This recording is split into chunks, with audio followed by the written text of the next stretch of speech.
بسم الله الرحمن الرحيم. هذه فعالية اجتماعية ورياضية داوم عليها النادي منذ تأسيسه، وتعتبر هذه العاشرة.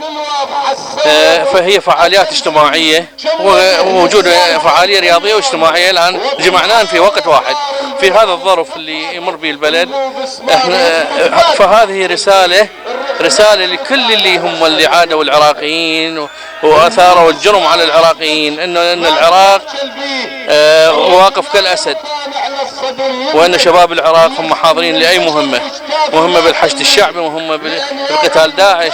فهذا اللي نقدر نقدمه احنا من هذا المكان، من نادي الزعيم اللي هو حديث الولادة، بس قدر أن يثبت مكانته بين الأندية العراقية على مستوى العام.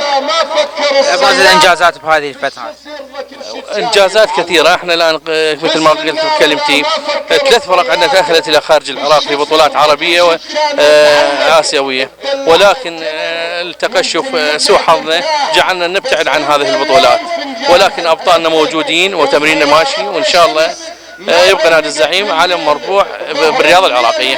تعتبر مثل هذه الأمسيات ضد داعش؟ يعني احنا نقول عليها معركة ضد داعش، نوع من أنواع المعارك؟ هي ضد داعش، فعلا ضد داعش. احنا موجودين، هم يريدون ظلاميين، يريدون يخرجون العراق أظلم. لا، العراق منور، نوره موجود وشمس ساطعة. إن شاء الله ينقضى على داعش وغير داعش وكل عصابات التكفير والإجرام اللي تريد تفيد العراق واقف كالأسد إن شاء الله. من هذه المهاجر للحشد الشعبي؟ نعم، هو أساسا تحشيد للحشد الشعبي إن شاء الله، ودعم للحشد الشعبي.